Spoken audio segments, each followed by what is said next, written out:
Muy buenos días para todos. Esperamos que se encuentren muy bien por gracia infinita de Dios.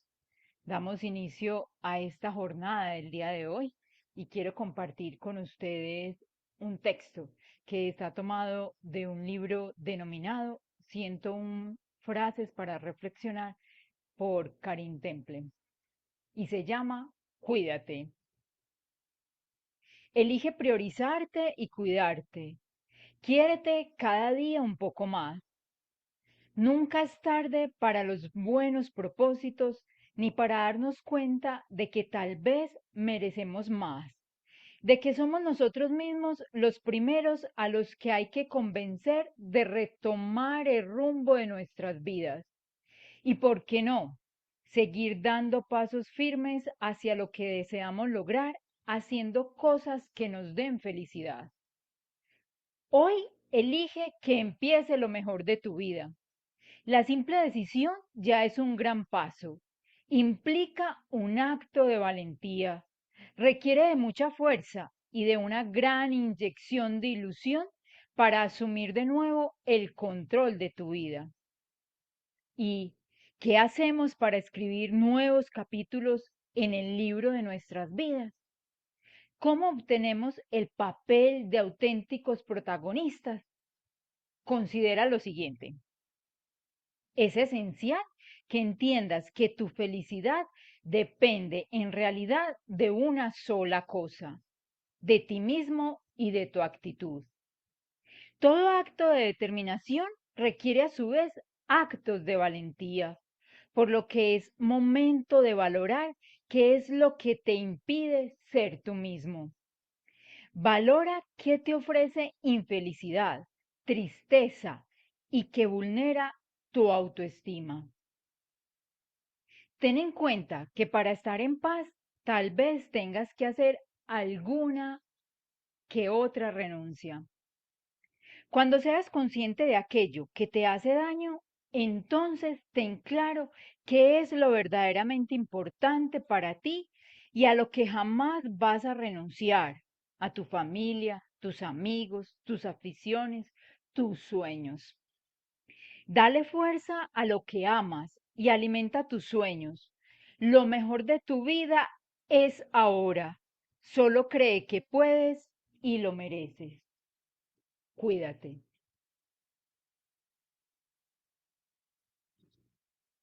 Retomando este tema que iniciamos el día de ayer, hoy desarrollaremos unas partes importantes dentro de la declaración de renta de las personas naturales. ¿Qué miraremos hoy? Tenemos una jornada como la del día de ayer hasta las 9:15 más o menos. Después hacemos el descanso y retomamos después de descanso con otro tema. Después de descanso estará con ustedes mi compañera Ángela Marcela desarrollando unos temas puntuales. Como bien decían mis compañeros expositores el día de ayer, conferencistas, nosotros decidimos este enfoque del seminario darlo como por preguntas, esas cuestiones que nos hacemos y que nos llevan a verificar en la norma la aplicación. Hay unas preguntas muy sencillas, pero quizás la respuesta lleva a una profundidad normativa. ¿Qué buscamos con preguntas?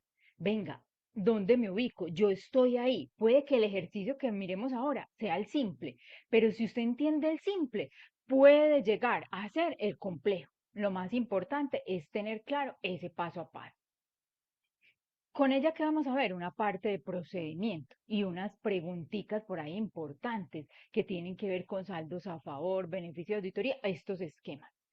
En la mañana, mi nombre es Ángela María Mesa Londoño, estaré con ustedes compartiendo estas otras partecitas del mundo de rentas cedulares que quedaron pendientes de ayer. Es decir, vamos a desarrollar esa cédula general y finalizando ya nuestra jornada, tendremos por allá unos aspectos especiales a tener en consideración. Gracias a todos ustedes por este espacio tan maravilloso que nos brindan, por permitirnos crecer y aprender de la mano de ustedes. Sin sus inquietudes, nuestra organización no sería la misma. Ustedes recibieron hoy un material de trabajo. Voy a decidirme compartir. En ocasiones según como vaya viendo el asunto, dejo de compartir, pero trato de estar siempre en el mismo orden. Vamos a ir en el mismo orden, trato de dejar de compartir, porque me gusta como sentir que estoy ahí, al pie de ustedes, disfrutándome esos rostros cuando estamos mirando estos temas en los que el mayor aprendizaje es para nosotros. Las diapositivas que vamos a desarrollar las recibieron. De pronto en una que otra se presenta una modificación, yo les indicaré. Y hay una diapositiva nueva que después decido enviárselas por correo para que todos la tengan. Voy a dar entonces inicio a esta sesión. Me esperan un segundo, yo ya comparto con ustedes esa presentación.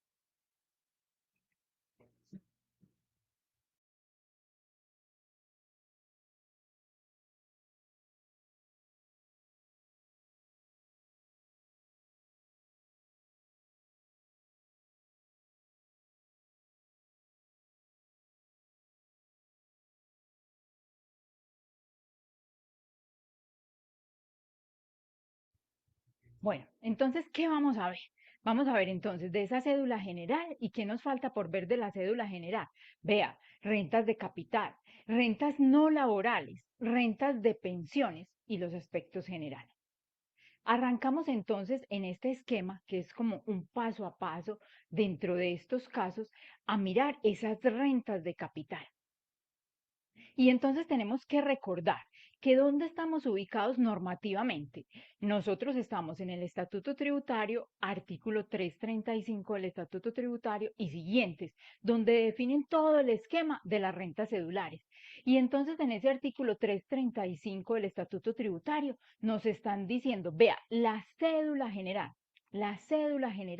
está compuesta por, y empiezan a desarrollar esas partecitas por las cuales está compuesta la cédula general. Y entonces, ¿qué nos están diciendo? ¿Por qué está compuesta esa cédula general?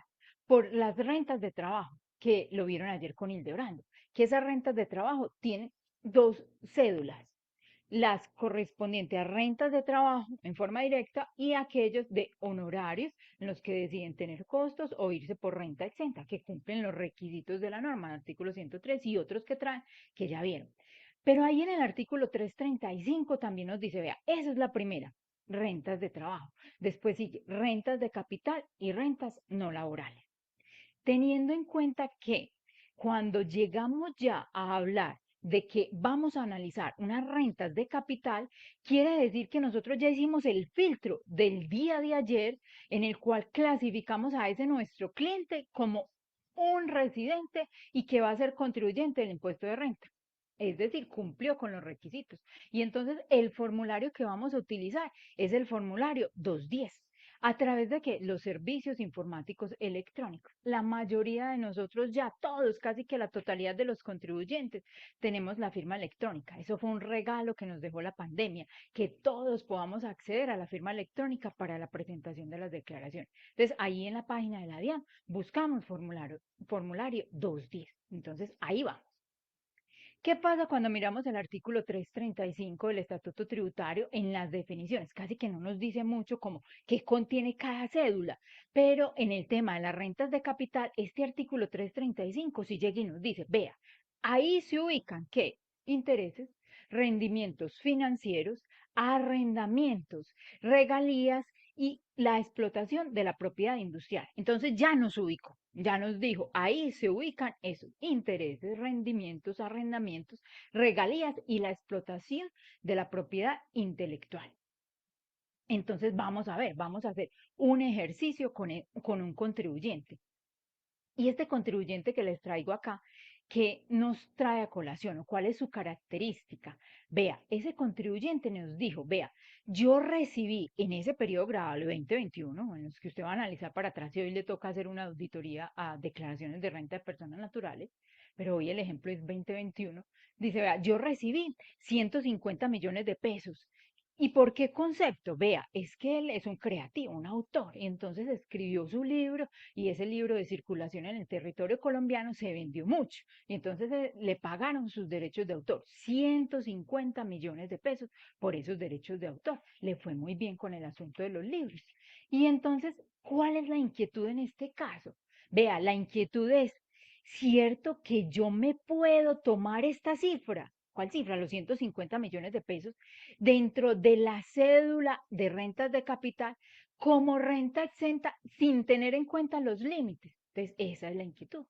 Nos están diciendo en forma adicional, como para añadir un componente ahí a ese contribuyente. Vea, es que ese contribuyente recibió Perdón, también Ángela, unos renditos. Sí, buenos días. qué pena que si le puedes subir de pronto un poquitico al volumen de tu computador. Ay, lo tengo al 100. ¿No se escucha bien?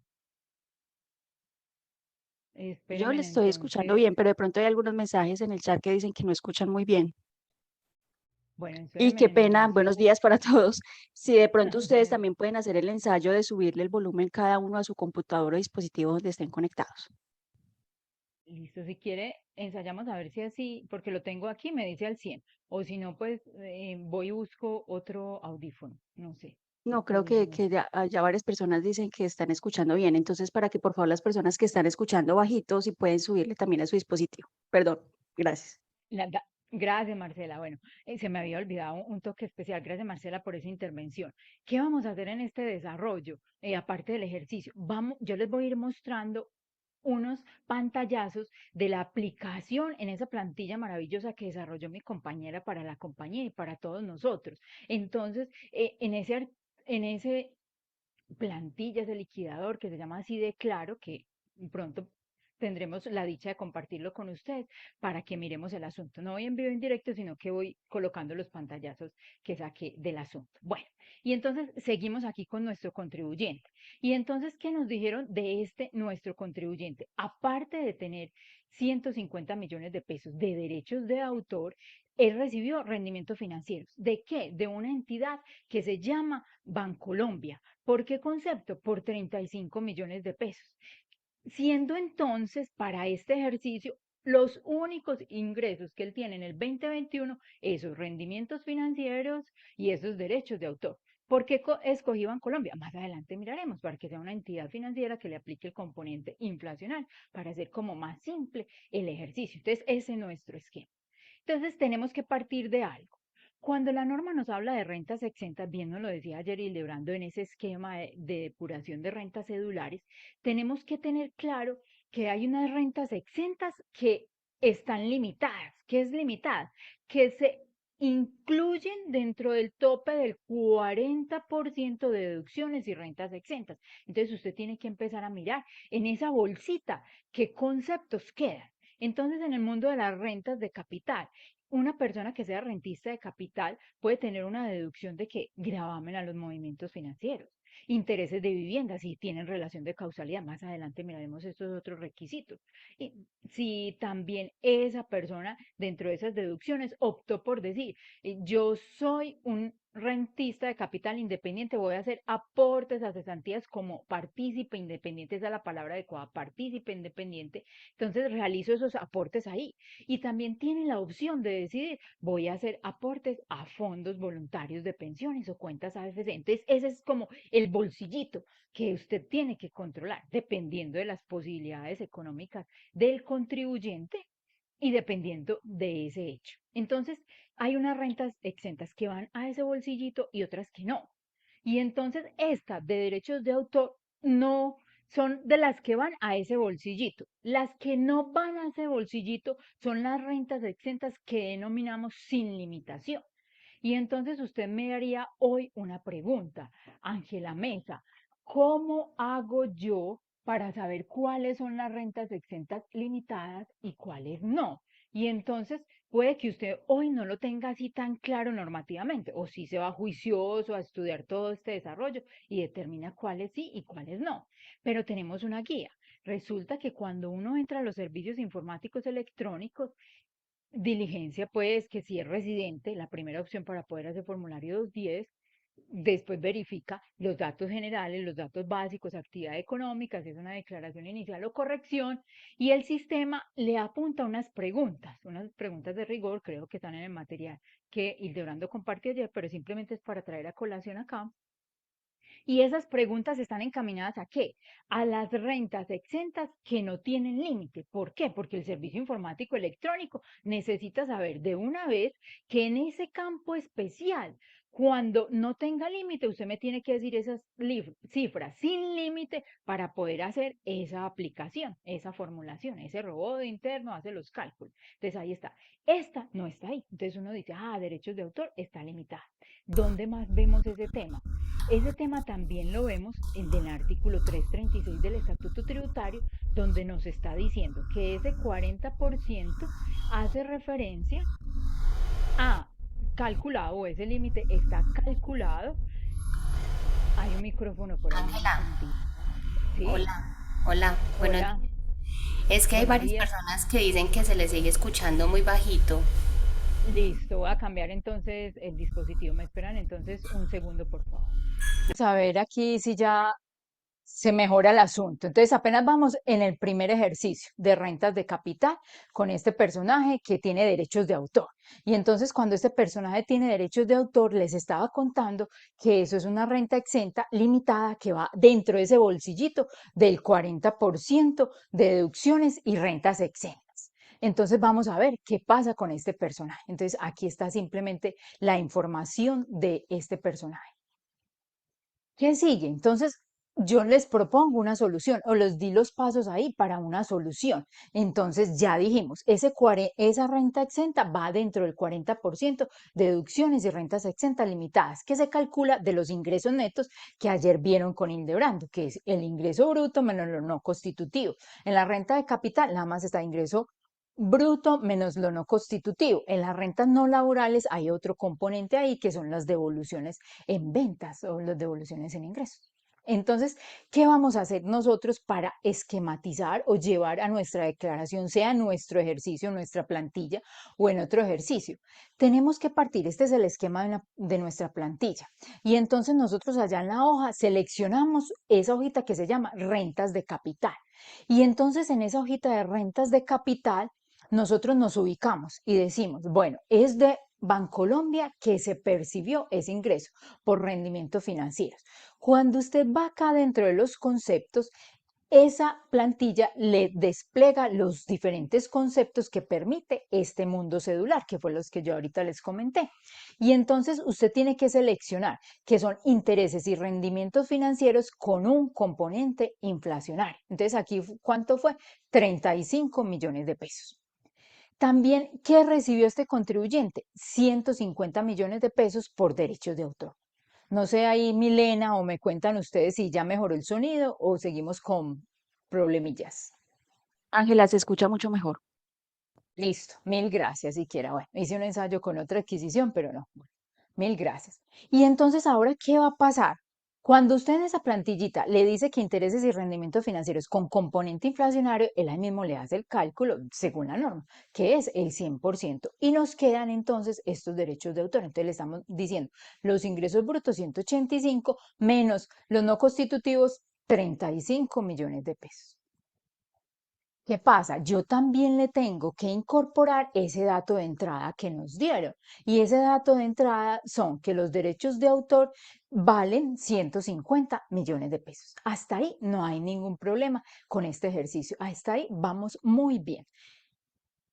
Y entonces, a continuación, ¿qué pasa dentro de esa hoja? O sin ser en esa hoja, usted tiene que tener claro. Usted ya dice, vea, si acá la renta exenta son 150 millones de pesos o son 150 millones de pesos, corresponde a la misma cifra de tener mis ingresos brutos menos los no constitutivos. Pero la norma me dice, vea, el límite, limítelos al 40%. Entonces usted ya, sin necesidad de ir a ver un resumen, usted ya tiene claro que no se puede tomar los 150 millones de pesos.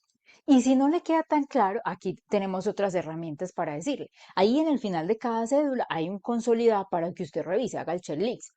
Bueno, esta fue la información que ingresé.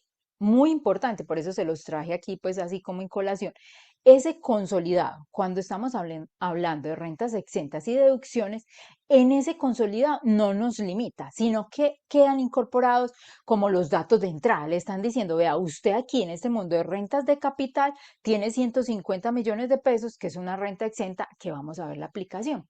Y entonces, ¿dónde está esa aplicación real de los límites? Usted ya le toca irse para una hojita que se llama hoja resumen, donde encuentra cálculo de los limitantes para deducciones y rentas exentas. Entonces, en esa hoja resumen, hace usted todo, ese programita le hace todos los cálculos y usted chequea.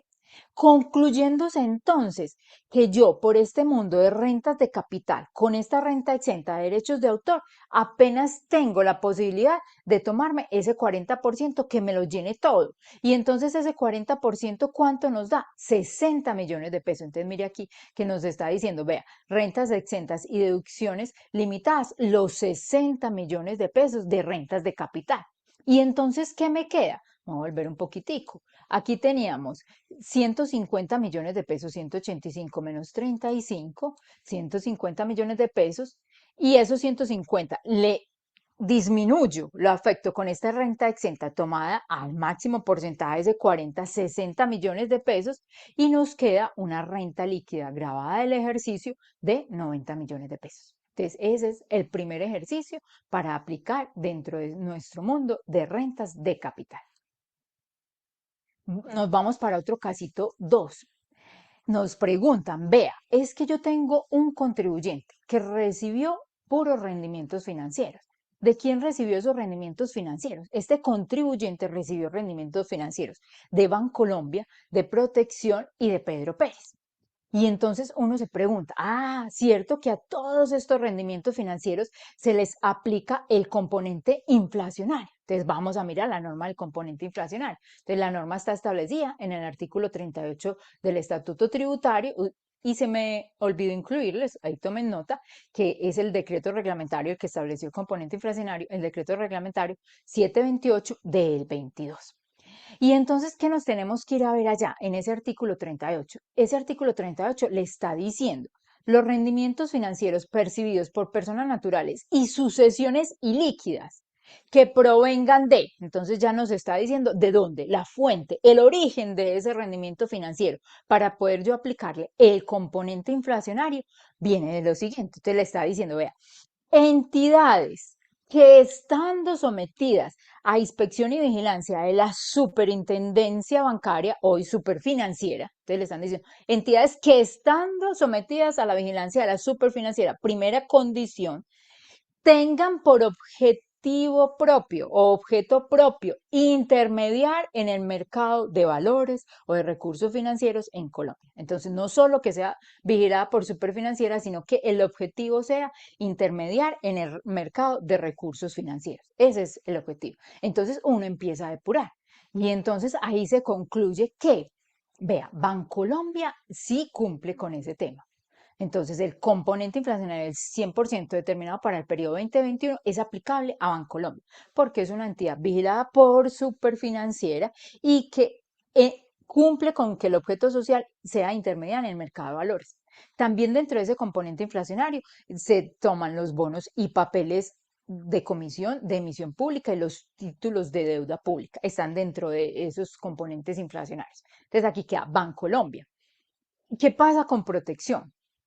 Protección, si bien es cierto que es una entidad vigilada por la superfinanciera, no es una entidad que dentro de su objeto social desarrolle la intermediación en el mercado de valores. Entonces, a los rendimientos financieros que yo obtengo de Protección o todos los fondos, Porvenir, Escandia o Mutual, de todos esos fondos, yo no les puedo aplicar componente inflacionario porque no cumplen con esos requisitos. Los fondos de cesantías tampoco, el rendimiento que ellos me den, no cumplen con ese requisito de ser o ser intermediarios en el mercado de valores. Entonces, esa claridad hay que hacerla. ¿Cómo nos ayuda la norma para identificar eso? Es que quienes tienen componente inflacionario tienen una obligación establecida en ese mismo artículo 38 de certificar ese componente inflacionario cuando entreguen sus certificados para la declaración de renta. Entonces, ahí tenemos pues como ese primer esquema. Y entonces, ¿qué vamos a ver a continuación con este tema? Pasamos a otro casito, un casito 3, siguiendo de la mano de eso, del mundo de ese componente inflacionario. Y entonces nos están diciendo, vea, una persona natural, residente, obligada a declarar renta, recibió 55 millones por rendimiento financiero de Valores Bancolombia. De Valores Bancolombia cumple con tener componente inflacionario. Ese es su único ingreso para caso del ejemplo. Y él aportó a la seguridad social durante ese periodo gravable y en el año pagó 4.785.000. Y entonces hay que hacerse la pregunta, ¿cierto que yo me puedo tomar esos aportes como ingresos no constitutivos de renta ahí en el mundo de rentas de capital? Entonces recordemos que la depuración, esa página 351 del manual de retención, nos está diciendo ingresos menos no constitutivos y en los no constitutivos van los aportes que por norma están determinados. Aportes a la seguridad social, aportes a pensión por aplicación de un concepto, si alguno tiene que hacer ARL, pero en rentas de capital no hay ARL, pero para evacuar ese tema, y los aportes que hacemos a RAIS van ahí dentro de ese mundo de ingresos no constitutivos y los otros que traiga la norma que para el mundo de rentas de capital implica el componente inflacionario. Y entonces, ¿qué pasa? Él tiene 55 millones de rendimientos y va a tener 55 millones de ingresos no constitutivos porque todos esos rendimientos tienen el componente inflacionario del 100%. Y entonces tiene una consecuencia muy delicada, que es por eso lo quisimos traer aquí a colación. Tenemos que mirar esas personas naturales que únicamente tengan rendimientos con componente inflacionario dentro del mundo de las rentas de capital, obligadas a aportar porque cumplen con los topes que nos exige la seguridad social. No se pueden tomar esos aportes a la seguridad social en la declaración de renta del 2021. ¿Cómo que no se los pueden tomar? Claro, porque es que ya el ingreso bruto quedó neutralizado con el componente inflacionario del 100%. Entonces tienen un ingreso neto de cero. Y entonces yo cómo voy a adicionar otro ingreso no constitutivo que posiblemente en esquema de formulario, lo vamos a ver a continuación, me esté generando una pérdida. Y eso no es una pérdida real. ¿Cierto? Eso no obedece a una pérdida permitida dentro de las personas naturales, ni dentro de nuestro esquema normal de tratamiento. Eso no es una pérdida, simplemente ella tenía una obligación de aportar, pero el día de hoy lo aportó, pero no tiene ningún beneficio tributario por ese aporte. La norma está establecida en donde, del artículo 147 en adelante, que yo les hacía referencia, pues ahí hace el 147 especialmente es las pérdidas de sociedad, pero ahí en adelante, 48, 49, hasta llegar al 150, hablan de las pérdidas que se pueden tomar, teniendo claro que en el mundo de personas naturales, especialmente es el artículo 150, que nos habla de las pérdidas en la actividad ganadera, en toda esta parte ganadera. Entonces esas son las pérdidas que tenemos que tener en cuenta. Y entonces, ¿qué pasa? Vea, yo me fui a hacer la tarea a decir, vamos a ver si la DIAN me está limitando en el formulario el asunto de que no me puedo tomar estos aportes. Y entonces vamos a mirar. ¿Y qué pasa? En el formulario le estamos diciendo, ay, aquí me quedó como, espérenme un segundito. Creo que en la proyección me quedó más pequeñito porque eran 35. Bueno, 35 me estaba generando una pérdida. Aquí ingresé mal la cifra, me estaba generando una pérdida, pero el sistema, aquí está malita la cifra, yo se las corrijo y se las envío. En el sistema cuando uno realiza, coloca 55 de componente y tomo el no constitutivo, me está generando una pérdida. Aquí la pérdida, ¿cuál sería? Este fue otro ejercicio con otra cifra, pero aquí nos quedaría una pérdida de 4.785.000. Entonces aquí está desvirtuada, pero el sistema, mire, nos deja llegar a una pérdida líquida del ejercicio. Y entonces eso no es cierto. Yo no puedo tener pérdida, aquí es otra cifra, pero miramos que él no me limita. Si yo coloco 5 millones y tengo un ingreso no constitutivo de 35, él no me lo limita, no me hace ese control. Entonces usted lo tiene que tener claro dentro de su estructura de declaración de renta. ¿Qué pasa? Vamos a ver otros casitos relacionados con este tema de los intereses y del mundo de las rentas de capital. Y nos vamos a un caso 4. Y entonces, ¿qué nos pasa con ese caso 4? ¿Qué nos está diciendo? Vean, un contribuyente es socio de una compañía. Él creó una compañía, es socio de su compañía. La compañía, algo muy normal que pasa dentro de las compañías, necesitan dinero para sus operaciones, para el desarrollo de sus actividades. Y resulta, por ser nueva o por cualquier otra circunstancia, las entidades financieras no le prestaron. Y entonces esa compañía acude al socio y entonces le dice al señor socio, venga, présteme dinero. Y el socio, ¿qué dinero le prestó? 100 millones de pesos en el 1 de enero del 2021. La compañía le fue pagando y le dio la posibilidad de que en junio 1 la compañía le cancelara 45 millones de pesos. Pero esa compañía no le paga intereses a ese socio por ese préstamo. Y entonces uno se pregunta, ¿cierto que es que el riesgo es para la compañía por no tener un costo ahí asociado de intereses a ese socio? ¿O qué pasa? Y si la compañía decide pagarles intereses al socio, ¿hasta qué tope? Dígame cuál sería el tope recomendable para que la compañía le pague intereses a ese socio. Y entonces nosotros nos tenemos que ir a ver normativamente el artículo 35 del Estatuto Tributario, en el cual nos está diciendo que las deudas por préstamos en dinero entre las sociedades y los socios generan intereses presuntivos. Y entonces esos préstamos, ¿qué le están diciendo? Todos los préstamos en dinero de cualquier naturaleza o denominación se presume que tienen un rendimiento mínimo establecido. Y entonces ese rendimiento mínimo lo da por la norma. Entonces, ese rendimiento mínimo, ¿a qué equivale? El valor del DTF del año anterior. Y entonces nosotros, ¿qué nos tenemos que preguntar? Cuando yo soy socio de una compañía, mi cliente es socio de una compañía, ¿usted le ha prestado platica? Ah, bueno, si le prestó platica a esa compañía en préstamo en efectivo, por favor, envíeme el movimiento de ese préstamo en efectivo de la compañía. Envíemelo para poder hacer ese control de los intereses presuntivos. Y entonces, ¿qué control tenemos que hacer o para determinar ese interés presuntivo?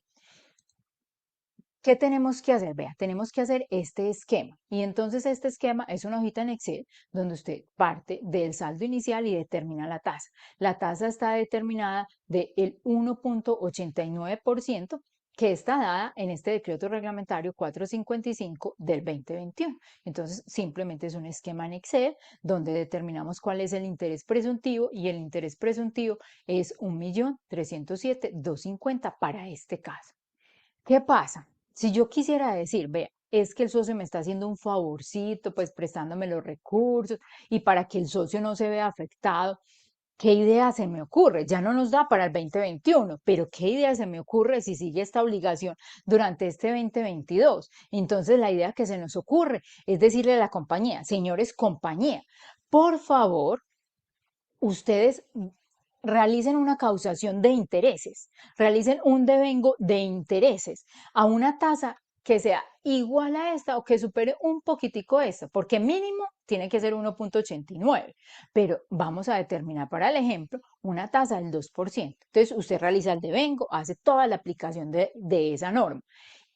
¿Y qué pasa? Como usted está viendo o está frente a una operación con un contribuyente que es un no obligado a llevar contabilidad, que es para el caso de nosotros, por eso te tengo referenciado artículo 27, frente a ese no obligado a llevar contabilidad es cuando declara, cuando efectivamente recibe. Entonces usted compañía simplemente hace la causación con todos los efectos que implica la causación, retenciones en la fuente, todo el tema, y decide no pagarle al socio por unos periodos y ya va hablando con él en la planeación cuándo le pago, porque ese cuándo le pago es el momento en el cual él tiene que declarar ese ingreso en su declaración de renta. Siempre, si no hay causación, no hay determinación de intereses, lo incluye dentro de rentas de capital como un ingreso más que le va a aumentar su tarifa impositiva. Entonces, ahí vamos con este asunto. ¿Qué sigue pues aquí a colación? Vea, a colación sigue otro casito de rentas de capital, ya como para concluir este casito, los casitos de rentas de capital. Y me dicen, vea, yo recibí los certificados de un contribuyente y ese certificado es de un fondo de inversión colectiva que está ubicado en el artículo 23-1 del Estatuto Tributario y ese fondo tiene un tratamiento especial. Le están diciendo, esos que participan, porque yo participo en los fondos, cada uno tiene una participación individual diferente con lo que aporte. Usted participa de todo en proporción a ese aporte dentro de toda la masa del fondo. Y cada vez que el fondo le reconozca, le va reconociendo de acuerdo a los conceptos que tiene el fondo incorporado. Lo que va ganando el fondo se lo va reconociendo dentro de ese esquema. ¿Y qué hay de particular? Así el fondo aplique de vengo, porque está en la obligación de hacerlo y así usted lo tenga, la norma le está diciendo, ojo, usted en ese caso, que es este ejercicio, aquí traemos el fondo, usted en ese caso va a declarar exclusivamente la columna de pagados. Entonces usted se tiene que ir a mirar esa columna de pagados. Y cuando diga pagados, ese es el valor que usted tiene que incorporar en su declaración de renta. Para el caso de cuáles, de los fondos de inversión colectiva que están en el artículo 23-1 del Estatuto Tributario. Y miren acá, que esos conceptos por los cuales usted tiene derecho son los mismos que le generan el ingreso al fondo. Mire que aquí hay rendimientos, le están diciendo unas valoraciones, aquí también le están diciendo unos dividendos grabados y otros, otros dividendos que cumplen con ser un ingreso no constitutivo de renta. Entonces, en el momento que sean pagados, usted lleva a su declaración de renta este tratamiento.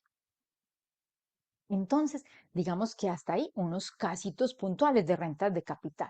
¿Qué más queda para recordar en este mundo de las rentas de capital?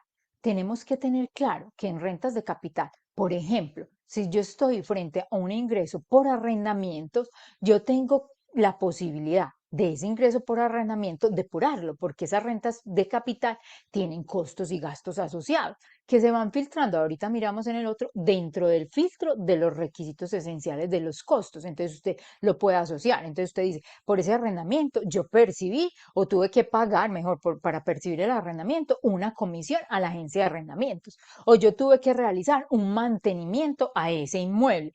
Yo para poder tener un inmueble y que me estoy percibiendo un ingreso por arrendamiento, tengo que pagar un impuesto predial. Entonces lo asocio. Si yo de pronto tengo un inmueble que hice un leasing o hice un préstamo para tener el inmueble y ese me está rentando, entonces yo tengo unos intereses asociados al tema. Tengo unos intereses que me puedo tomar con ese tema porque me están financiando esa obtención de ese arrendamiento. Listo. Entonces hay que hacer la depuración en detalle de ese tema. También hay gente que se dedica a prestar dinero. Y en ese momento que la gente se dedica a prestar dinero, también ellos van a entidades financieras y prestan. Entonces aplicaríamos las normas generales para tomar, pero también tienen un costo asociado a esa prestación de ese dinero. ¿Qué más tienen ellos? Las deducciones que ya vimos generales y terminarían siendo esa renta de capital, que me hace uno de los brazos grandes, porque son 3 brazos para el mundo de las cédula general. Entonces vamos ahí en este aspecto. ¿Qué sigue a continuación? Ustedes aquí en su diapositiva no tienen pues como esta flechita para que quienes la visualizan, es simplemente una guía para yo saber que vamos a entrar dentro de otro tema. ¿Cuál tema sigue? Vea, las rentas no laborales. Y entonces en las rentas no laborales, ¿uno qué hace? ¿O cómo identifica cuando está frente a unas rentas no laborales? Y entonces regresamos nuevamente a esa definición que nos da el artículo 335 del Estatuto Tributario, por allá en el numeral tercero. Y entonces, ¿qué definición nos está haciendo de esos ingresos de rentas no laborales? Vea, les está diciendo, se consideran ingresos de las rentas no laborales todos los ingresos que no se clasifiquen en ninguna de las otras rentas, a excepción de dividendos y ganancias ocasionales que tienen un tratamiento especial. Entonces nos están diciendo, vea, usted el ingreso, haga la depuración, parta, rentas de trabajo, rentas de capital, y no va y tampoco es ni dividendos ni ganancias ocasionales, quedó solo esta columna, rentas no laborales. Y entonces allá va el resto de los ingresos. Pero uno quisiera tener un poquito más de detalle de qué otros conceptos van ahí en el mundo de rentas no laborales. ¿Dónde obtiene ese detalle? Ese detalle se lo da el formulario de renta. El formulario de renta, digamos que es una posición oficial de la Administración de Impuestos. Entonces ella le da ese detalle de qué otros conceptos puede involucrar ahí. Listo. Entonces, dentro de estos otros conceptos que tenemos, vea, ahí le está diciendo que ahí en el mundo de rentas no laborales se incluyen los ingresos correspondientes, brutos, correspondientes al desarrollo del objeto social.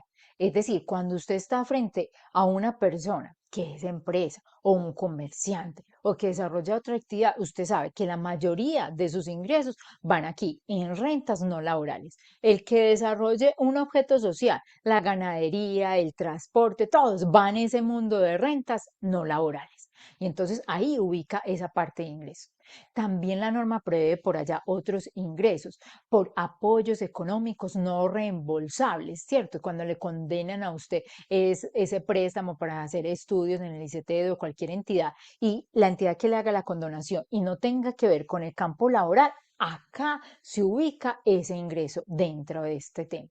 También aquellos ingresos que no cumplen con las condiciones para clasificarlo uno como servicios personales de la cédula que vimos ayer, entonces quedan ubicados ahí. Si yo tengo ingresos del exterior por rentas no laborales, van. También uno muy importante, la enajenación de activos poseídos por menos de 2 años. Ayer vimos con Hildebrando, cuando uno obtiene el activo por 2 años o más, se va para el mundo de ganancias ocasionales, pero cuando usted lo tiene poseído menos de 2 años, se va para este mundo de rentas no laborales, ese costalito de rentas no laborales. Y entonces, ¿qué le queda? Todos los demás que no se clasifiquen en las otras cédulas y entonces en todos los demás uno puede hablar cuando estamos mirando el tema de gananciales o estamos mirando el tema de indemnizaciones, va ahí en el mundo de rentas no laborales. Esas rentas no laborales admiten unas devoluciones, tienen costos y gastos asociados, también tienen los ingresos no constitutivos, que en unas normas está establecidos unos ingresos no constitutivos, que nos vamos desde el artículo 35, mejor 38 del estatuto, como hasta el 50, 51 por allá, los vamos repasando esos ingresos no constitutivos de renta. Entonces ahí está la aplicación para uno mirar. Pero hay un rubrito ahí muy importante, que es el de costos y gastos de rentas no laborales. Entonces uno se pregunta, ¿qué requisitos deben tener esos costos que yo me puedo tomar de esa persona natural en el mundo de rentas no laborales?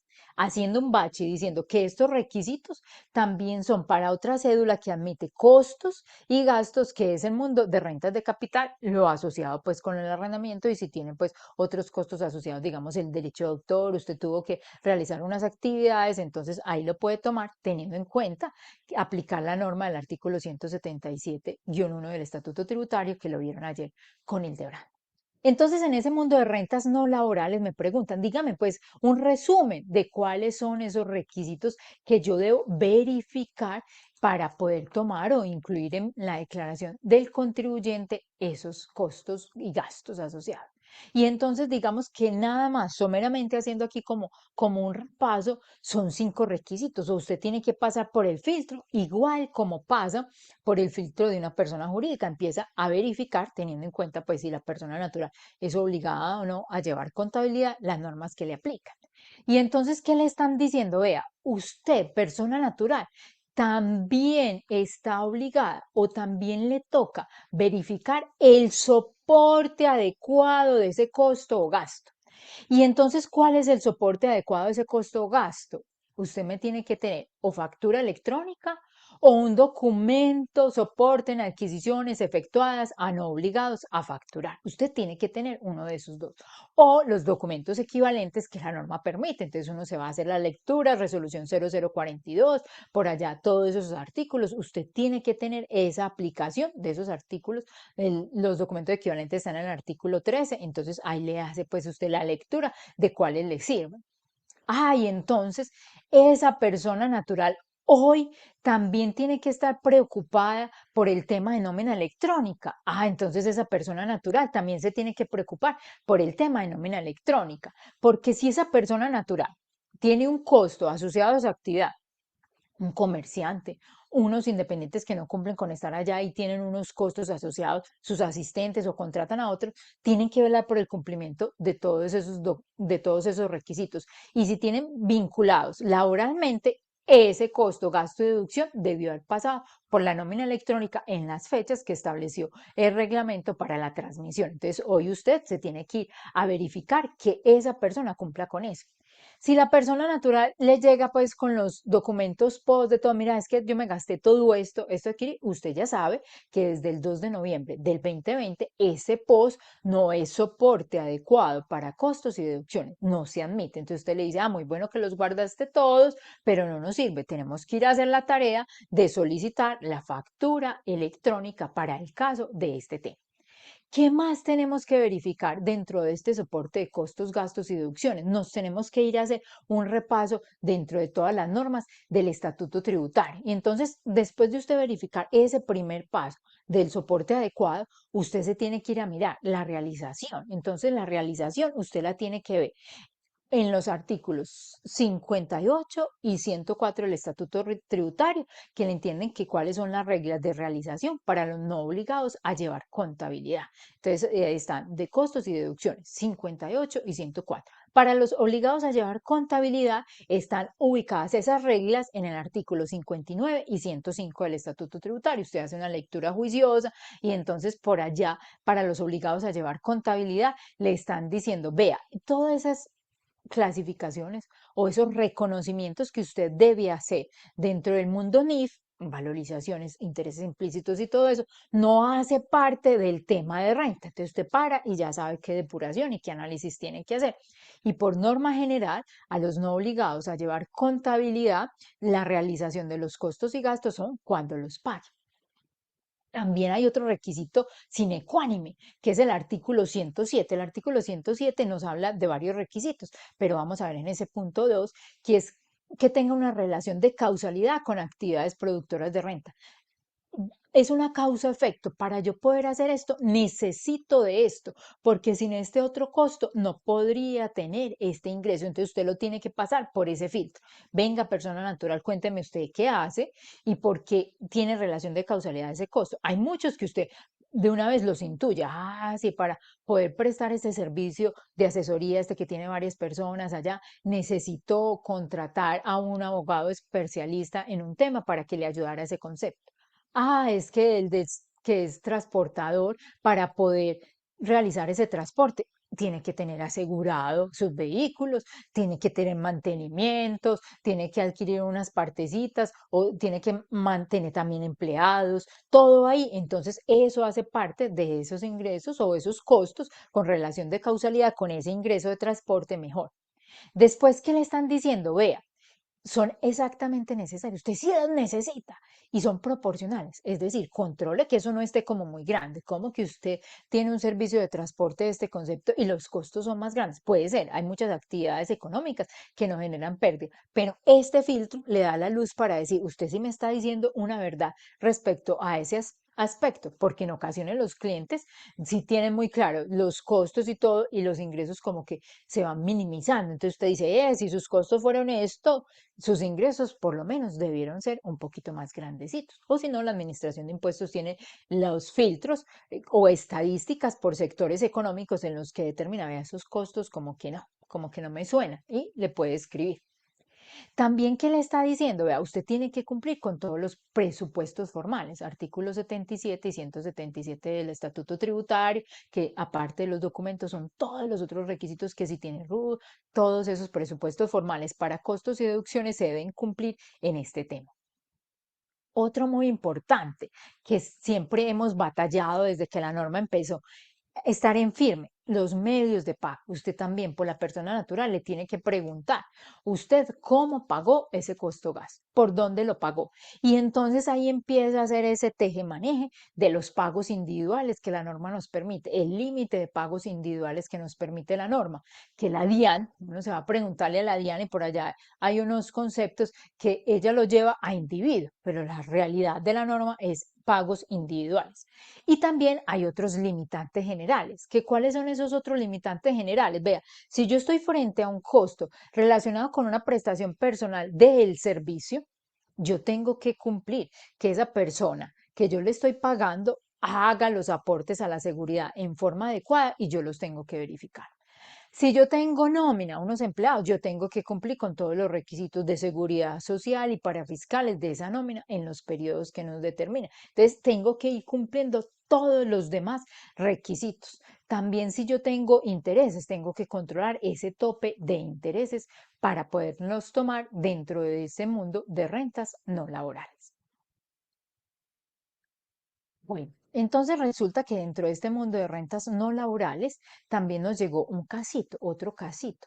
¿Y nos está diciendo este casito? Vea, me llegó un cliente, que el cliente llegó y se nos accidentó en el año 2021 en su vehículo. Y entonces Suramericana llegó y le dijo, vea, le voy a reponer ese vehículo. Vea, ese accidente fue muy bravo, él se dio muy duro y fue pérdida total. Y entonces Suramericana de Seguros llegó y le dijo, tome los 47 millones que hizo pues el proceso de reclamación, del avalúo del vehículo, tiene derecho a esto, entonces tome sus 47 millones de pesos. Y entonces, ¿qué pasa con estos reportes? Muchas veces dentro de los clientes, cuando nos encontramos frente a estas situaciones de indemnizaciones o estos ingresos esporádicos, casi que el cliente, hay unos muy juiciosos que nos llevan toda la historia de, vea, este es lo que pasó en el año, este es mi ingreso, esto fue lo que sucedió, recibí esta indemnización. Pero hay otros que nosotros solamente nos damos cuenta cuando consultamos el reporte de información exógena, que ahí nos aparece, ¿cierto? Pagos por daño emergente. Listo. Entonces nos dimos cuenta y llegamos y le preguntamos a nuestro cliente, venga, cuénteme qué hizo usted con esos 47 milloncitos de pesos que aparecen aquí reportados, que fue del accidente. Él nos cuenta la historia y todo, y él dijo, vea, yo quedé como nerviosito. No quiero comprar otro vehículo. Entonces me gasté esa platica, ¿cierto? Esa es la conclusión siguiente, porque la pregunta era, ¿cómo voy a declarar este tema? Entonces él está diciendo, no, yo me gasté esa platica. Y entonces, ¿qué pasa cuando usted le dan una indemnización por daño emergente y usted no hace lo que tiene que hacer con esa indemnización? La norma está establecida en el artículo 45 del Estatuto Tributario y también les traje a colación una regulación dentro del DUT de qué requisitos debe cumplir. Y entonces, ¿qué pasa? Cuando usted está asegurado, usted es el asegurado, las compañías le hacen un reconocimiento, daño emergente y lucro cesante. El daño emergente tiene el objetivo de restituir el bien en las condiciones en las cuales estaba. Es decir, yo le pago para que usted vuelva y tenga su vehículo. Yo le pago para que usted vuelva y tenga su maquinaria. Yo le pago para que usted vuelva y tenga lo que tenía asegurado, sus equipos de cómputo, todo eso que tenía asegurado. Yo vuelvo y le pago para que usted restituya, por favor, esos bienes en las mismas condiciones en que estaba. Y también hay unos tipos de seguros, dependiendo de la situación que obedezca, que a uno le reconoce un lucro cesante y que el lucro cesante es el ingreso o la renta que usted dejó de percibir mientras estuvo siniestrado. Entonces, el daño emergente tiene la potencialidad, si se cumplen unas condiciones, de ser un ingreso no constitutivo de renta. El lucro cesante no, porque el lucro cesante ya por su esencia le están diciendo, le estoy reconociendo la renta, el ingreso que usted dejó de percibir en ese momento cuando estaba siniestrado. Pero la norma no se queda ahí. Entonces, para yo poder decir, vea, si él no se hubiera gastado la platica, porque él decidió comprar otro, tenía que cumplir unos requisitos. Los requisitos están establecidos en el DUT y entonces le están diciendo, debe adquirir nuevamente un vehículo. O si no puede hacer esa sustitución del vehículo en ese mismo periodo, ¿usted qué tiene que hacer? Invertir ese dinero, producto de la indemnización, en un fondo exclusivamente destinado a eso. Es decir, usted abre una cuenta o en unos fondos o en valores y dice, nada más esta va a ser la plática para que ahí me quede congelada para adquirir nuevamente mi vehículo. Entonces tiene que invertir esa plática en un fondo. Cuando invierta esa plática de un fondo, puede ser que usted diga, ya, del fondo la invertí, tiene un plazo establecido en la norma. Entonces la norma le está diciendo, este personaje que se siniestró, si quiere cambiar esa posibilidad de tener ese ingreso grabado, debió haber tenido un fondo congelado. Ese fondo le piden a uno una certificación, por lo menos de un contador que diga que él dejó la plática en ese fondo para restituir el inmueble y tiene que adquirir el nuevo inmueble, no, y este es bien mueble, este es un bien mueble, el vehículo, lo tiene que adquirir antes del vencimiento de la declaración de renta del periodo grabable, ¿cierto? Entonces, cuando se verifique que usted hizo una destinación distinta a ese fondo, ya se genera una renta grabable. ¿cierto? Constituirá renta agravable. Entonces nosotros tenemos que tener control, porque puede que este personaje diga, sí, yo quería comprar un vehículo, pero la indemnización apenas me la dieron en diciembre 30, yo lo dejé en la cuenta, lo llevo allá y en enero compro el otro vehículo, no tengo ningún problema, cumplí. Ojo, y que voy a presentar la declaración de renta con el que le dice si lo invertí, usted tiene que mirar cuándo lo invirtió, si cumplió con todos estos requisitos para poder acceder a ese tratamiento de ingreso no constitutivo de renta. Listo, entonces este es como el abrebocas en este mundo de rentas no laborales, de los esquemas que nos permite la norma, de unos casos puntuales que nos llevan a hacer un análisis de unos requisitos especiales que debemos tener. Entonces, hacemos común y corriente toda nuestra depuración en rentas no laborales, en ingresos, si tiene costos y gastos, el ingreso no constitutivo va primero que los costos y gastos, determinamos una base, a esa base nos determina un 40% que podemos utilizar en deducciones y rentas exentas, que quien está en el mundo de rentas no laborales tiene la deducción de gravamen en los movimientos financieros, también puede tener la deducción relacionada como aportes como partícipe independiente al fondo de cesantías y puede tener unas rentas exentas determinadas por normas, yéndose en el mundo general a hacer los aportes voluntarios a estos fondos de pensiones o cuentas AFC. También dentro del mundo de rentas exentas, de unas aplicables únicamente a este mundo no laboral, están las rentas hoteleras, los que cumplen unos requisitos de rentas hoteleras que cuando uno hace las preguntas en el formulario, él le dice, porque esas van sin limitar. Listo. Y entonces esta diapositiva que les estoy proyectando, ustedes no la tienen dentro de su material, sino que yo realizando pues como el estudio juicioso, me faltaba un puntico importante a recordarles. Como ya hicimos todo el esquema de la cédula general, tenemos que recordar que hay un límite general que aplica a esa cédula. Y entonces ese límite general que nos está diciendo, vea, cuando usted está haciendo la depuración de la declaración de renta, lo vieron ayer con Indebrando, en rentas de trabajo, toma sus deducciones asociadas a rentas de trabajo, toma sus rentas exentas, después nos vamos para rentas de capital, hace lo mismo, qué deducciones tengo, qué rentas exentas tengo y rentas no laborales, va y hace lo mismo. Cada uno usted tiene que tener en cuenta primero un limitante individual del 40% de cada una de esas cédulas, ese 40% determinado como qué cifra, el ingreso neto, como lo estoy esquematizando ya en la diapositiva que les voy a mostrar. Pero ¿qué pasa?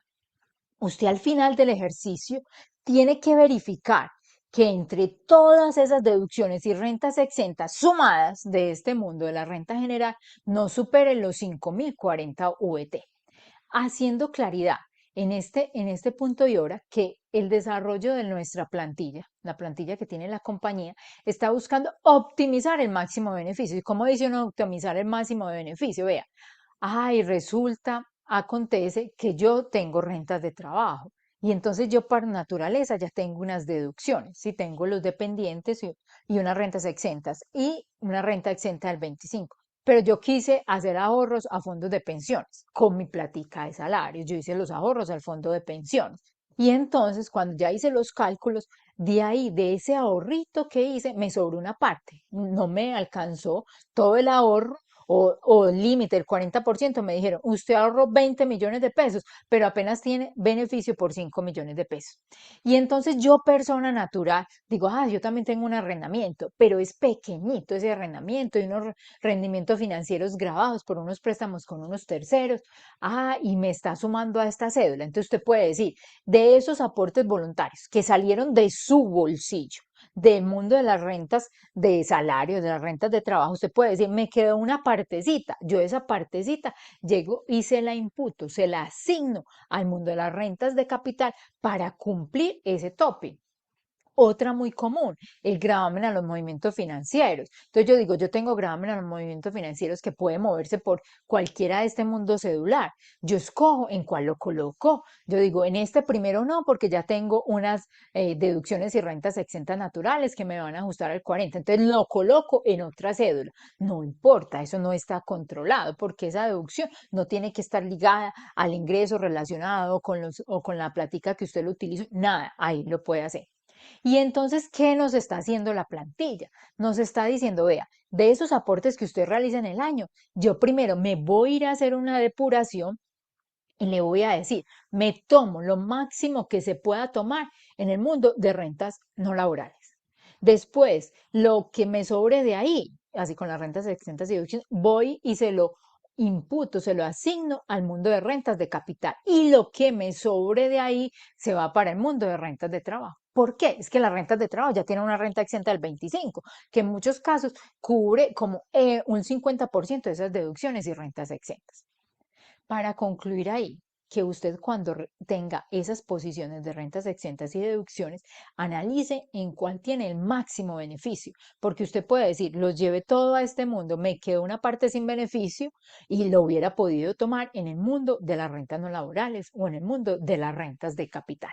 Y entonces todos estos junticos, estas rentas todas junticas, que es la cédula general, le admite hasta un 40% deducciones y rentas exentas. Aquí significando esto, yo les envío la diapositiva y la corrección de un error en el formulario por allá que vimos ahorita o otro análisis distinto de rentas de trabajo que tienen dos mundos cedulares.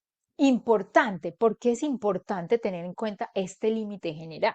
Cuando ya usted hace todo lo debido, por ejemplo, en el caso que vimos ayer, es un asalariado con un tope de ingresos máximos, ya él solo con la renta exenta hasta los límites que permite la norma, porque primero usted tiene que ir a filtrar los límites individuales y después se va a este 40, ya topó este 40%, los 5.040 VTs. Entonces puede que por haber topado eso, ya usted, aún teniendo un gravamen en los movimientos financieros, le queda no deducible, porque ya no puede tener en otras cédulas de rentas de capital gravamen en los movimientos financieros, porque ya en estas dos ya superó el 40% o las 5.040 VTs. Y entonces, ¿qué pasa? Aquí no lo tenemos proyectado, pero quiero hacer colación y una llamadita de atención. Cuando estamos frente a esa renta exenta por aportes voluntarios a fondos de pensiones, que yo lo puedo imputar a cualquiera de estas cédulas y así lo impute a una sola, debemos tener un anexo obligatorio para nuestro cliente para saber en el año cero, en el 2020, cuánto aportó.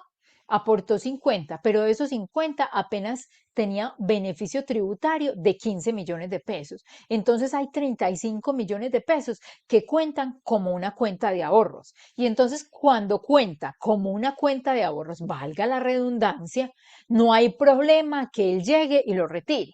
Y entonces yo no me tengo por qué preocupar cuando en el certificado del fondo o en el reporte de información exógena llegue y me diga retiro de aportes sin cumplimiento de requisitos. ¿Por qué no me voy a preocupar? Porque yo ya sé que hay unos aportes que él realizó, pero no tuvieron beneficio tributario. Entonces, cuando no tiene beneficio tributario, es un ahorro normal, una cuenta corriente, un CDT que yo coloco y retiro. No tengo que cumplir los requisitos ni de permanencia ni de adquirir pues la vivienda. Entonces, eso es importante. También es importante porque cuando usted dice que ese aporte no cumple los requisitos, lo retira y todo lo que tenga que ver con ese aporte que no cumple los requisitos, no hay que pasarlo por renta.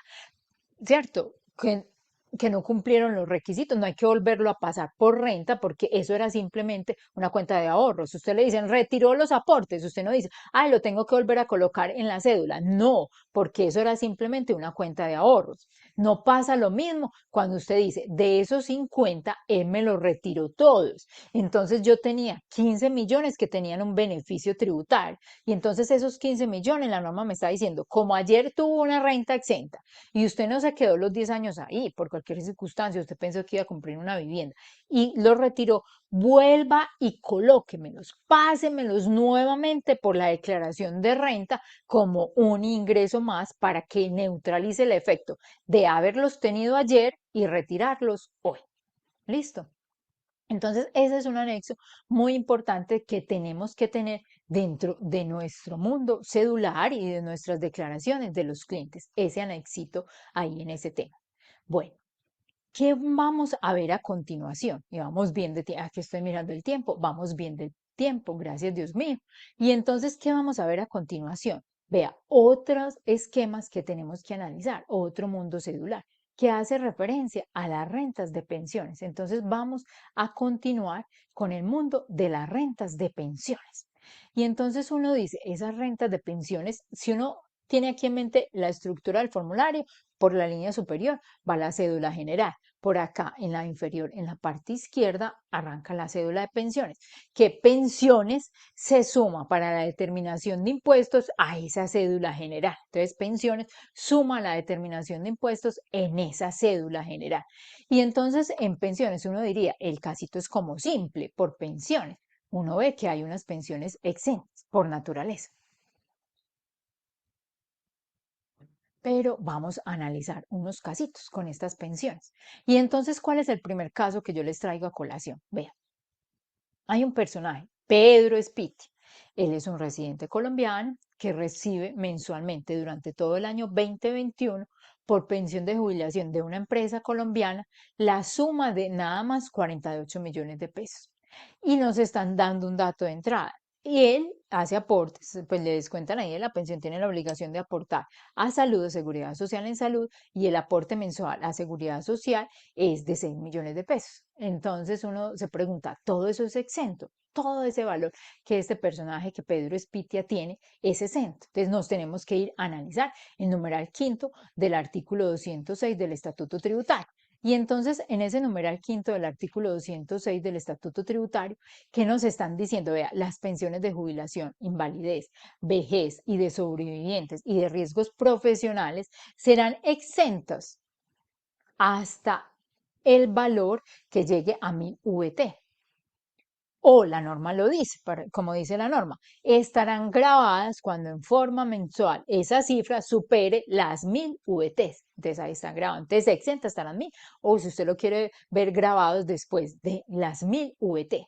También esa norma, el numeral quinto del artículo 206 del Estatuto Tributario, le está diciendo, vea, ese tratamiento que usted tiene para pensiones también es aplicable cuando usted recibe una indemnización sustitutiva de pensiones o cuando le hacen una devolución de los saldos de ahorro pensional. Entonces, cuando usted le pasa eso, usted se tiene que ir a mirar el mundo de rentas de pensiones y tener claro en mente esta renta exenta. Entonces, ¿qué vamos a analizar? El primero, que simplemente se pensionó con módicos 48 millones de pesos, tiene 6 millones de aportes a la seguridad social, entonces él tiene un neto que está recibiendo mensual de 42 millones de pesos. 48 menos los 6 millones de pesos. Ahí no hay nada, listo. Simplemente es un cálculo. ¿Qué pasa? Yo ese neto lo tengo que ir a comparar con las 1000 VT, ¿cierto? Que la norma me está diciendo 1000 VT en pesos del 2021. Es exento hasta 36.308.000 pesos. Entonces, para allá me voy. Tengo una partida que no cumple con estar dentro de esos 1000. Está grabado lo que supere esas 1000 VTs. Entonces, como ese Pedro devengó mensualmente 42 millones de pesos, entonces hay 5.692.000 que son grabados, que es la diferencia entre 42 menos los 36.308. Cuando yo me encuentro frente a esa pensión grabada, quiere decir que va a pagar un impuesto de renta, ¿cierto? Y entonces el ejercicio, la profe lo hace simple. Vea, si ese es su único ingreso dentro del periodo gravable, ¿qué impuesto pagaría este personaje? Entonces este personaje, Pedro Espitia, le tocaría pagar por esos valores de pensión los módicos 6.054.000 pesos de impuesto de renta. ¿Dónde lo vemos o cómo lo esquematizamos, cómo lo ingresamos a nuestra planilla que tenemos para compartir con ustedes? Entonces, en esa planilla, ¿qué hacemos? Nos vamos, en el título dice, pensiones de jubilación, invalidez, vejez, de riesgos laborales de fuente nacional. ¿Qué le están diciendo? Colóqueme los datos de la compañía. Entonces yo hice los cálculos, esos 48 por 12 da 576, los aportes 6 por 12 da 72, y entonces tenemos que nos queda aquí una renta líquida de 504 millones de pesos. Y la normal nos dice, vea, como es 1000 mensual, 1000 por 12 da 12.000, 12.000 VTs por la tarifa de la VT 36.308 nos da los módicos de renta exenta de 435.696.000. Quedan grabados 68.304.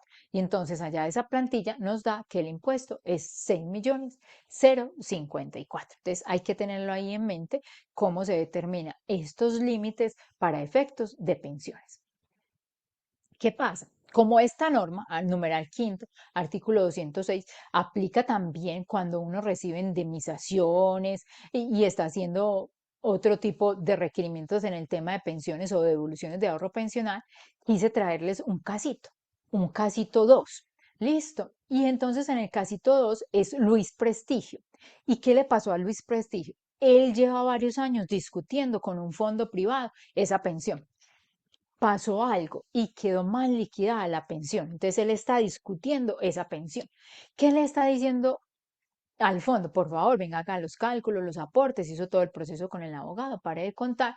Y él llega al fondo y le reconoce, le pagaron, vea, sí señores, usted tenía razón, revisamos la cotización, usted lo hizo en los periodos de acuerdo, no tiene derecho a esto, bueno, pare de contar. Y le devolvieron 800 millones de pesos por esa pensión. Pero en esa resolución en la cual le están dando ese pago de indemnización y pensión, le están diciendo, vea, le devuelvo 800 millones y 250 millones de pesos más por intereses. ¿Qué busca el interés? Reconocer la pérdida del valor del dinero en el tiempo de esa pensión. Y entonces uno se pregunta, él recibió 1.250 millones de pesos. Entonces le va a tocar pagar muchos impuestos en ese año que recibió ese tema. Esa es la inquietud. Pero ¿qué pasa? Vamos y miramos la norma. También acá, dentro de la norma, o mejor a colación para que verifiquen y les quede dentro de su material este oficio de la DIAN que nos trae a colación un tema de las pensiones retroactivas. Entonces, ¿qué le están diciendo? Vean, no señores, no se preocupe mucho porque es que ese reconocimiento de esos intereses hace parte de la pensión. Entonces usted me lo suma como si fuera una pensión. Y entonces, ¿cuánto recibió él por pensión? 1.250 millones de pesos, ¿cierto? Entonces va, incluye esos intereses allá en la cédula de pensión. Como estamos hablando de 8 años, eso que recibió él, y dentro de esos pagos que le realicen a uno de las indemnizaciones y devoluciones de ahorros pensionales, le tienen que decir a cuántos meses corresponde. Aquí para el ejercicio nos dijeron son 96 meses de mesada pensional.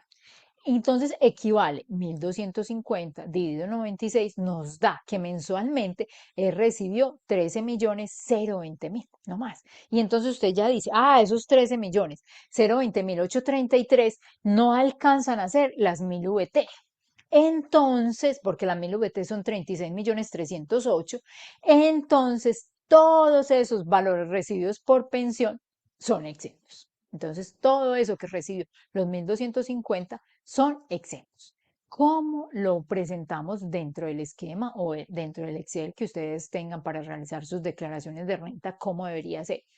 Usted llega y dice, acá, unos ingresos brutos de cuántos millones en pensiones, jubilación, o usted lo ubica, creo que hay un espacio para indemnizaciones, pero usted lo coloca acá.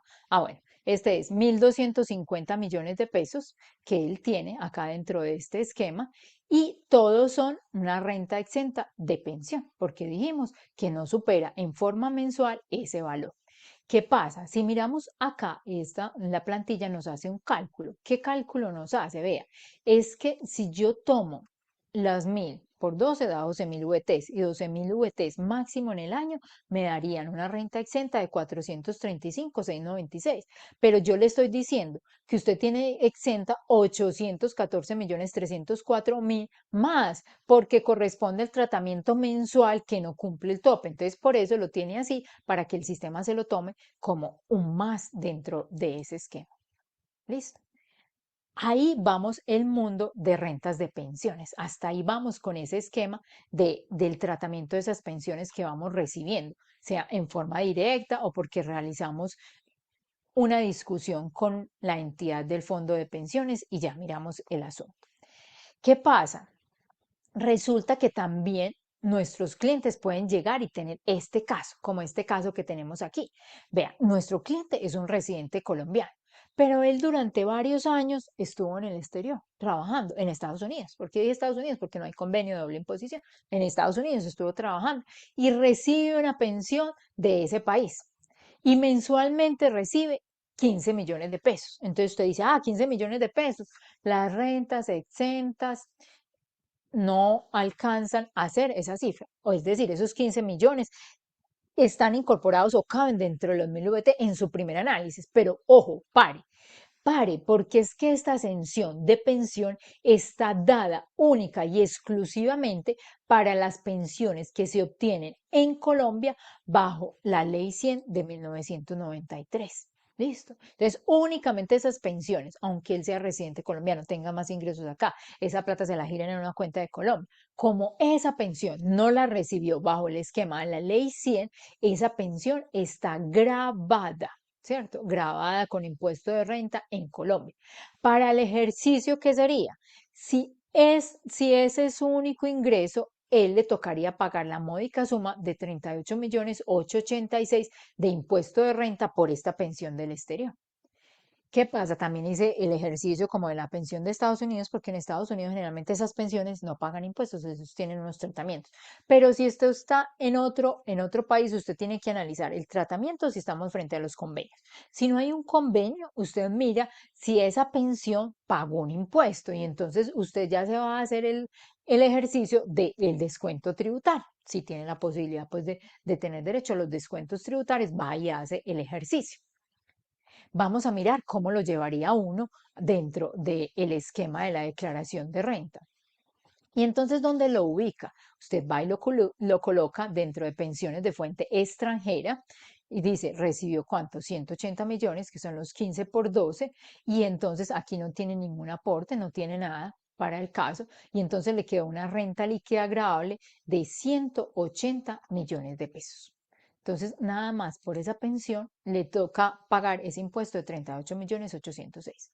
¿Qué es importante tener en cuenta? Aquí los casos fueron simples con estas pensiones que nos quedan grabadas unas y que no hay más ingresos, pero cuando esto está combinado con la cédula general y usted ya tiene otro componente de ingresos, la tarifa de impuestos va combinada, se suma y se lleva a una tarifa de impuestos. Entonces, la determinación de estas rentas exentas en forma adecuada hace que usted pueda tener un buen impuesto de renta para el cliente o usted hacerle una buena proyección cuando el cliente pues le da la posibilidad de hacerle una proyección o una planeación que nosotros realizamos. Entonces, hasta ahí como el esquema de todo este mundo cedular que nos quedaba visto con el ejercicio que se hizo ayer de dedicarnos a clasificar el contribuyente residente o no residente. Estos todos son residentes y entonces declaran en formulario 210 y entonces ya vimos como las depuraciones que aplicamos a este formulario de Dios en términos generales.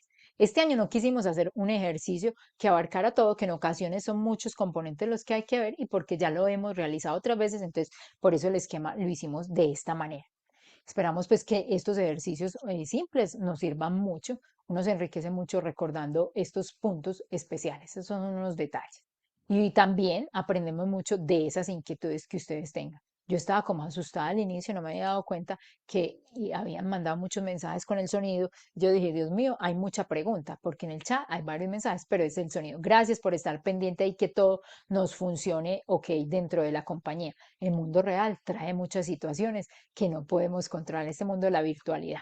Bueno, ¿qué sigue a continuación? No queríamos irnos de este espacio sin hablarle de unos aspectos que nosotros denominamos aspectos especiales a considerar.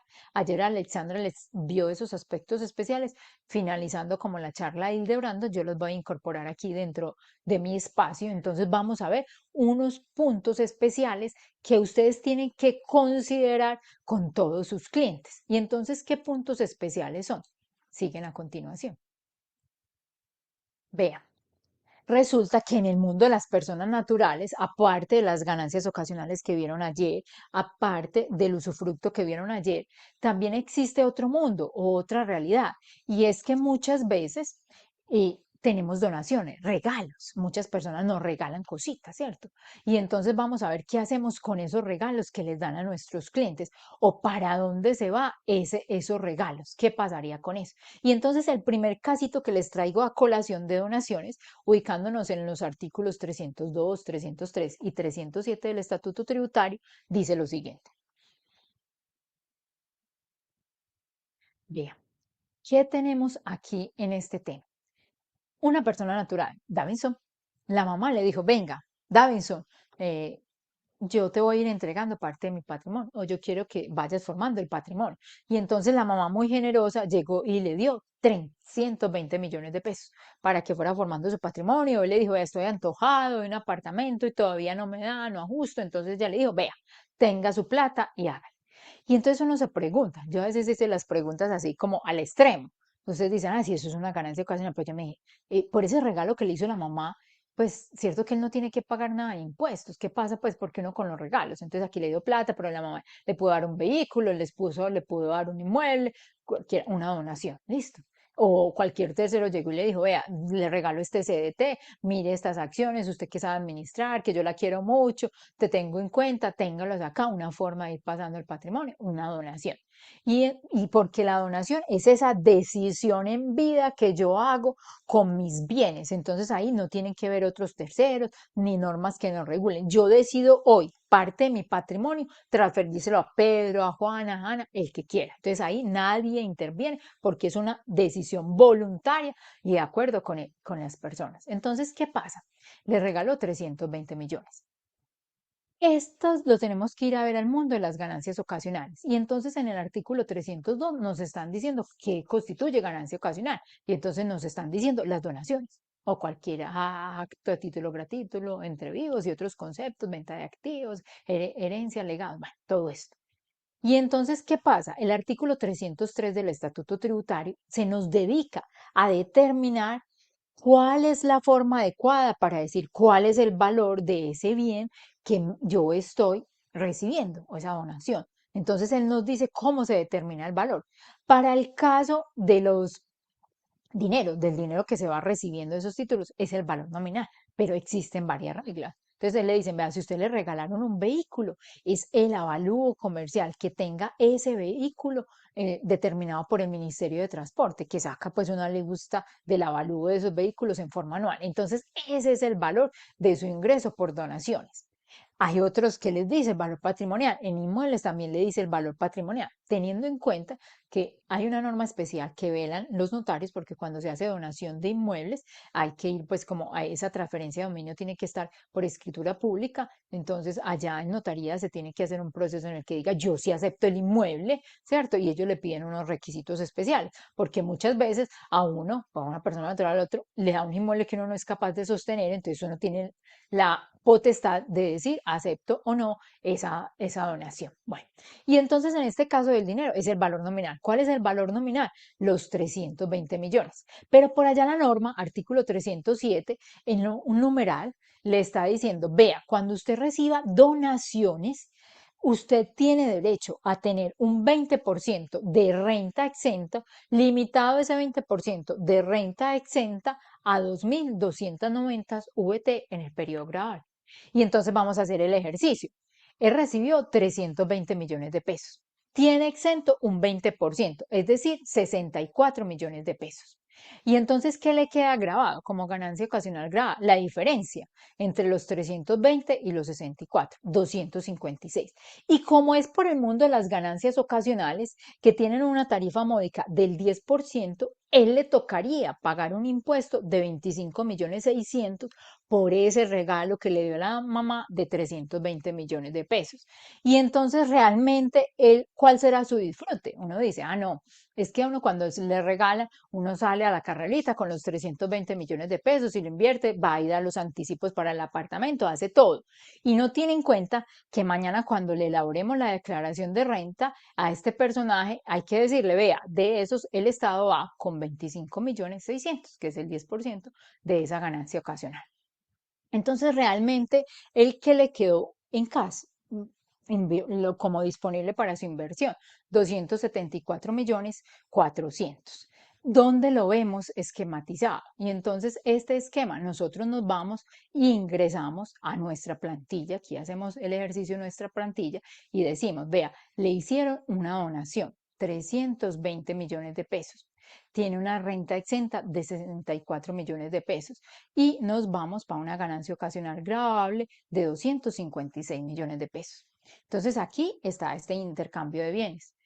Esta manera de tener donaciones también en ocasiones nos sirve o sirve mucho para uno justificar los incrementos patrimoniales, o este es el deber ser, porque uno dice, me enriquecí con esta parte, entonces venga, yo cuento, señor Estado, que es que no estaba prestando servicios, no estaba vinculado laboralmente, no tenía rendimientos o ingresos por rendimientos o por otro concepto, y crecí patrimonialmente, fue porque me regalaron, ¿cierto? Entonces, porque me regalaron, fue que crecí patrimonialmente, justifico ese incremento patrimonial pagando una tarifa del 10%, que es mejor que llevar toda esta renta agravable al mundo de la renta ordinaria, porque uno diría, no, entonces se lo va a colocar en la renta ordinaria porque esa tarifa es progresiva, dispara la tarifa del impuesto de renta y porque tiene otra consecuencia adicional. Cuando nosotros estamos en un ingreso adicional o los ingresos por la renta, cédula general, tenemos la obligación de aportar a la seguridad social. En la mayoría de los casos, hay otros que no, que están pues por concepto de la UGPP, que se puede ir como a la venta de activos. Y entonces cuando estamos en las ganancias ocasionales, estas ganancias ocasionales, ahí no tenemos que cotizar a la seguridad social porque eso es un regalo, un esporádico, algo que sucedió extraordinario. Entonces acá se realiza pues esta registro dentro de la plantilla o dentro del formulario 210 que ustedes tengan de renta. Entonces el formulario en esta primera parte, que es la parte inferior del formulario, nosotros vimos cédula general, la parte de arriba, cédula de pensiones. De ahí siguen los dividendos que vieron ayer con Hildebrando. Después siguen las ganancias ocasionales. Entonces ahí el renglón en el diseño no nos dio para que nos dijeran la renta líquida agravable, sino que pasa al otro ladito del formulario, que quedan 256 y ya sabemos el impuesto que esto implica. Entonces, ese aspecto es muy importante a tener en cuenta. ¿Qué era importante también recordarles hoy? Que hay situaciones que se nos presentan con unos contribuyentes muy especiales, aquellos que son cónyuges, compañeros permanentes, todo. Entonces, uno se encuentra frente y qué hacemos con el patrimonio de estas dos personas y si hay situaciones que afectan a los dos, qué es lo que yo tengo que vigilar en ese patrimonio, que me cumpla. Y entonces, ¿qué es lo que tengo que vigilar que me cumpla? Vamos a ver, está estipulado en estos artículos, artículo octavo, 238, 263 y 797 del Estatuto Tributario. Y entonces, ¿qué nos está diciendo la norma? Venga, el artículo octavo nos está diciendo, vea, los cónyuges y se considera o se graban en forma individual. Se graban en forma individual. Entonces, el cónyuge es uno es, y es el otro. Cónyuge es uno y es el otro. Se graban en forma individual. Entonces, yo tengo que tener identificado cuáles bienes pertenecen a uno y cuáles bienes pertenecen a otro. Y en los bienes del 50-50, entonces yo tengo que mirar en esos bienes del 50-50 de dónde obtuvo los recursos. Si cada uno en forma individual tiene para justificar ese 50% de esos bienes cuando adquieren un inmueble, un vehículo o algo. O si no, yo tengo que decir, este recurso proviene del otro cónyuge, el que percibe los ingresos, el que tiene una renta más alta, entonces le prestó la platica porque yo tengo que justificar, habías de cumplir con la comparación patrimonial e esos incrementos dentro del patrimonio de los cónyuges. Entonces yo tengo que mirar bienes en común y cruzarlos a ellos con un pasivo y con una cuenta por cobrar o decidir, usted dice, no, yo no quiero eso, voy a decir que le regalé la donación, yo le regalo a mi cónyuge, le puedo dar una platica que tenía ahí para que se compre su vehículo, o le doy el vehículo, lo que sea. Entonces usted tiene esas alternativas. Aquí, ¿qué pasa? Le está diciendo la norma, vea, también en el artículo 238, antes de entrar pues en el detalle del ejercicio simple, el artículo 238 nos hace una claridad y es la diferencia patrimonial en la primera declaración de renta. Ustedes recuerdan que cuando yo declaro tengo que justificar mi incremento patrimonial. Cuando es mi primera declaración de renta, yo puedo decir, es que yo tenía un patrimonio que casi cumple con los topes, casi ahí al borde, formado, tenía un patrimonio formado, cuentas de ahorro, vehículo, y no había llegado a declarar. Pero este año, por otras circunstancias, ya cumplí con los topes y estoy obligado a declarar. Entonces, en esa primera declaración, una justificación de ese incremento patrimonial es el patrimonio poseído que no cumplía con los topes para estar obligado a declarar.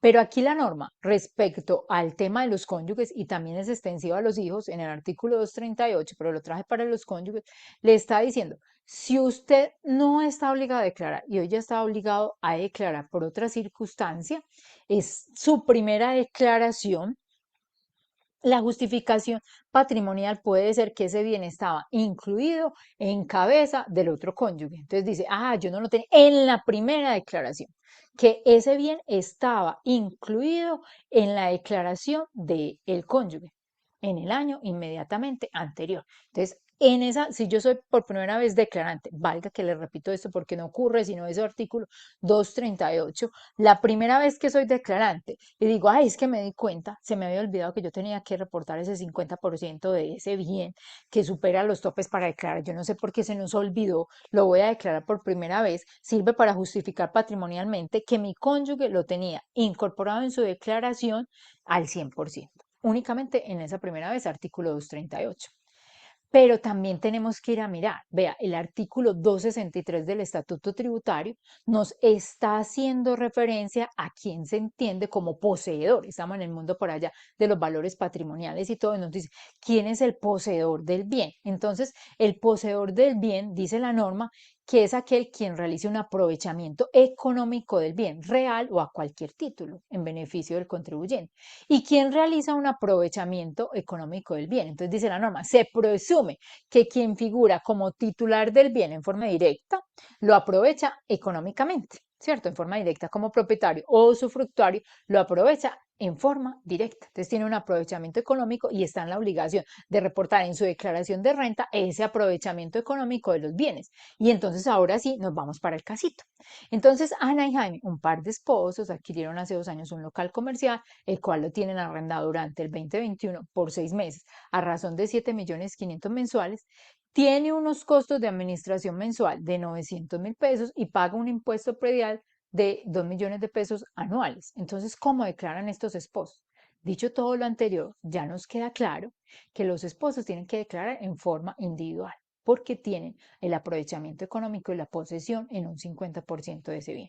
Y entonces se distribuyen esos ingresos, ellos les corresponde a cada uno por arrendamiento 22.500.000, que es 7.500.000 por 6, dividido 2, y cada uno asigna, imputa en su declaración, en esa cédula, los millones de, 1 millón de pesos por predial y la parte correspondiente a la administración, que son 2.700.000. Entonces, ese es el deber ser de la norma, incorporarlo ahí cada uno con su partecita. Así también beneficia porque en cabeza de un solo contribuyente, si son el par de esposos, cuando yo coloco toda esa tarifa, me puede ayudar a disparar la tarifa. Si yo tengo claro, los dos son poseedores, tienen aprovechamiento económico, reparto el ingreso en las proporciones. Aquí es 50-50 entre los dos. En otras ocasiones, los esposos también adquieren inmuebles. Uno no tiene la capacidad económica, el otro sí, un 65, un 70-30 para poder tener esas justificaciones. Entonces, ese es el deber ser. Me queda por fuera de esto un artículo, que es el artículo 797 del Estatuto Tributario, que habla de la solidaridad fiscal entre los beneficiarios de los títulos valores. Y entonces, ¿por qué lo traje a colación? En muchas ocasiones, cuando en un título valor figuren dos beneficiarios en forma conjunta y el IO, uno dice, ¿quién lo tiene que declarar? ¿Cierto? ¿Quién va a declarar ese título valor? Entonces, cada uno de los que está responden solidariamente por los ingresos y los impuestos que se generen dentro de ese título valor.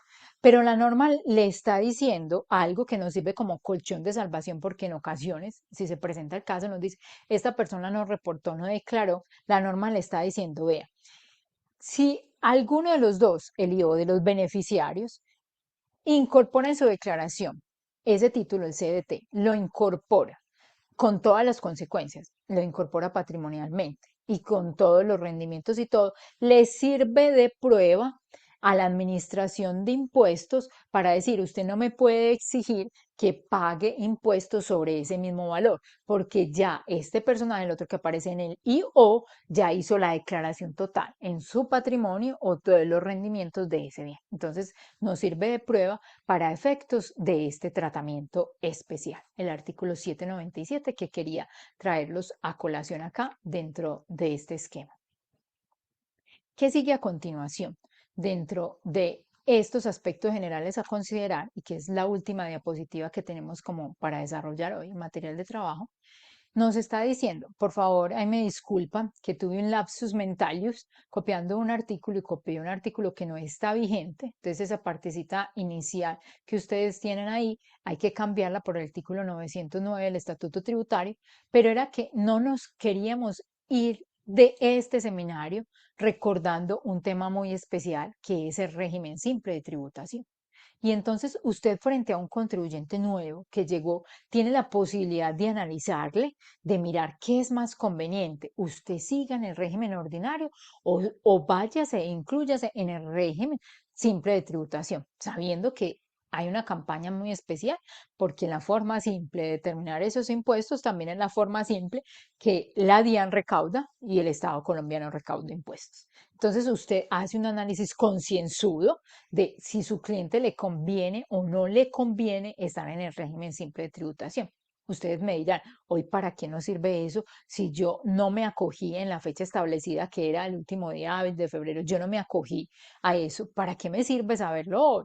Para que usted realice los cálculos, lo proyecte con la realidad económica de hoy y esté pendiente para si puede cambiar ese contribuyente al año entrante. ¿Qué tiene que hacer usted? Nosotros también tenemos en la página de nosotros de Gil Gómez una herramienta en Excel, una plantilla y en el manual de retención en la fuente, por allá páginas 332 y 333 siguientes, se las podemos enviar luego de este seminario para que las tengan ahí en PDF, una forma donde comparamos los impuestos, el rango, de acuerdo al rango pues en el que se pueden acoger, el rango de ingresos, qué costos asociados tienen y qué les daría por el mundo ordinario y qué les daría por el mundo de régimen simple de tributación. Teniendo en cuenta que ahí están las ventajas, que empezamos a hacer un análisis. Bueno, la conveniencia de cuál pago mayor impuesto. Pero no solamente eso, usted también tiene que hacer un análisis de esas obligaciones formales a través de régimen simple, que muchas desaparecen. ¿Cuáles desaparecen? Pues las declaraciones de retención en la fuente, si estamos frente a una persona natural, que comerciante, agente retenedora, desaparece ese tema.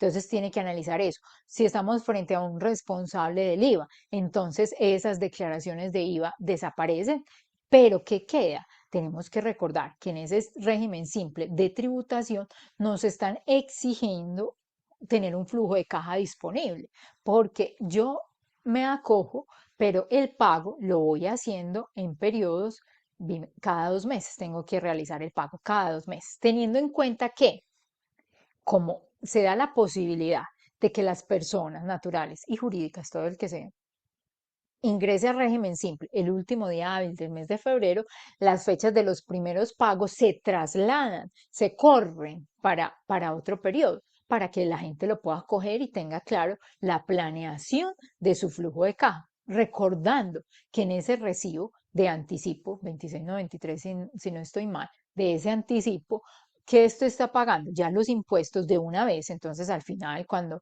va a llegar la presentación de esa declaración anual del 260, casi en todos los casos, será lo mismo. Ya habrá que mirar si existieron unos picos de ingresos y que otros ingresos tienen de pronto que le generen ganancias ocasionales que no quedó contemplado el impuesto dentro de la depuración que se hace, pero en ese recibo yo pago el impuesto en el rango de los ingresos que voy teniendo dentro de ese periodo gravable.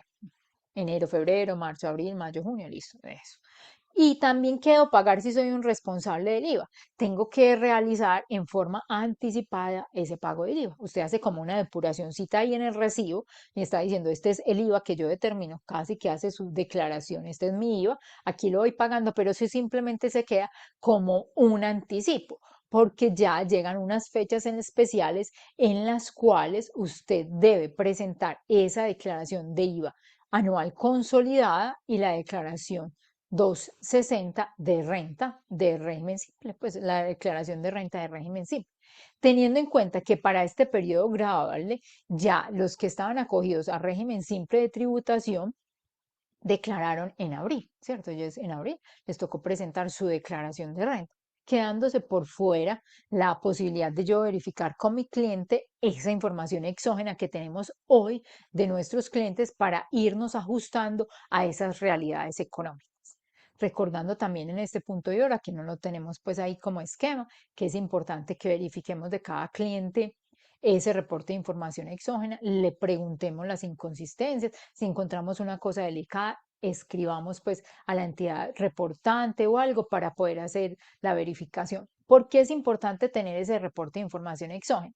Porque en ese reporte muchas veces aparecen cositas que no están en las documentaciones, que en forma normal y natural nos entregan los clientes. Entonces aparecen operaciones esporádicas, venta de vehículos, venta de terrenos que se habían adquirido hace N años y que uno no tenía en cuenta dentro de su declaración. Entonces usted puede ahí planear esos ajustes para incorporar patrimonialmente, si le da la conciliación dentro de su esquema. Este es como el derrotero que quería compartirles hoy a ustedes en este espacio del seminario. Creo que fuimos más que cumplidos. Podemos salir a tomar nuestro receso y recordemos que ahora regresamos con otro tema muy especial en la parte de procedimiento y ya finalizando nuestra sesión estaremos dentro de las preguntas y respuestas. Mil gracias a todos por estar ahí. Que se disfruten este break.